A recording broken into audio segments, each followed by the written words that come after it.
Hello friends, I am Deepanshi Sharma. Welcome to my channel genius Deepanshi. I hope you are doing well. और आज हम start करेंगे part 53 function with no argument and return type. हम function ऐसा बनाएंगे जिसके अंदर हम कोई पैरामीटर नहीं लेंगे, लेकिन हम उसमें कुछ ना कुछ रिटर्न कराएंगे. तो अब हम सबसे पहले हेडर फाइल को इंक्लूड कर लेते हैं stdio.h एंड conio.h.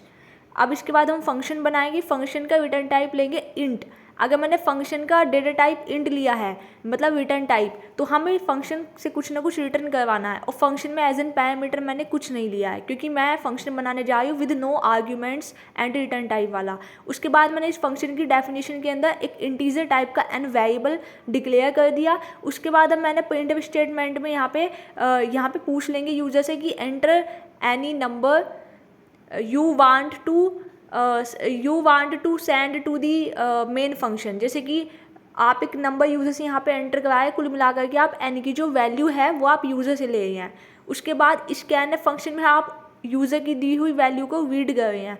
तो यहाँ पर डबल कोट्स में %d और m%n. तो यहाँ पर मैंने यूज़र से पूछा कि enter any number you want to send to the main function.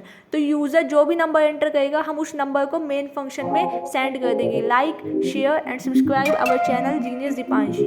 उसके बाद हम वापस कोड पे चलते हैं. अब हम यहाँ पे मेन फंक्शन बनाने जा रहे हैं. मेन फंक्शन का मैंने टाइप लिया इंटीजर टाइप का मेन फंक्शन बनाया, तो रिटर्न 0 देना पड़ेगा. उसके बाद मैंने यहाँ पे गेट सेट फंक्शन का यूज़ किया है to hold the output screen. Clear screen function का यूज़ किया है to clear the output screen. अब इसके बाद हम यहाँ पे फंक्शन की कॉलिंग करेंगे, लेकिन कॉलिंग करने से पहले मैंने यहाँ पे एक इंटीजर टाइप का वैल्यू वेरिएबल डिक्लेयर किया है. ये स्टोर करेगा फंक्शन का जो भी आउटपुट आएगा, क्योंकि हम फंक्शन से रिटर्न करवाए यानी कि वैल्यू. तो यहाँ पे हम फंक्शन को जब कॉल कर रहे हैं तो कॉल करने पे फंक्शन क्या रिटर्न कर रहा है, एन की वैल्यू. फंक्शन की डेफिनेशन में देखिए मैंने रिटर्न एन करवाया है. तो फंक्शन जब रिटर्न करेगा एन की वैल्यू, तो वो मैंने स्टोर करा ली है वैल्यू वेरिएबल के अंदर. अब हम इस वैल्यू वेरिएबल को यहाँ पे क्या करेंगे, मेन फंक्शन में प्रिंट करा लेंगे. तो अभी कॉल कैसे होगा फंक्शन, सबसे पहले कंपाइलर मेन फंक्शन पे आएगा. उसके बाद वो फंक्शन की कॉलिंग देखेगा. तो कॉलिंग देखने पर फंक्शन की डेफिनेशन पे जाएगा. तो आउटपुट में सबसे पहले लिखा आएगा enter any number you want to send to the main function. Suppose मैंने दिया 34.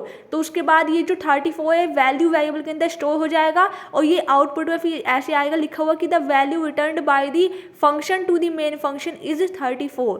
तो आई होप यू अंडरस्टैंड कि हम कैसे function with no parameter and having a return type, ये थर्ड कंडीशन थी फंक्शन को बनाने की. तो आई होप यू अंडरस्टैंड कि आप कैसे फंक्शन को कॉल कर रहे हैं, आप कैसे फंक्शन से कुछ भी रिटर्न करवा करके उसको मेन फंक्शन में भेज रहे हैं, और मेन फंक्शन रिटर्न किया हुआ फंक्शन की कोई भी चीज़ को कैसे स्टोर कर रहा है. ये सब मैंने आपको इस वाले थर्ड कंडीशन में सिखाया है.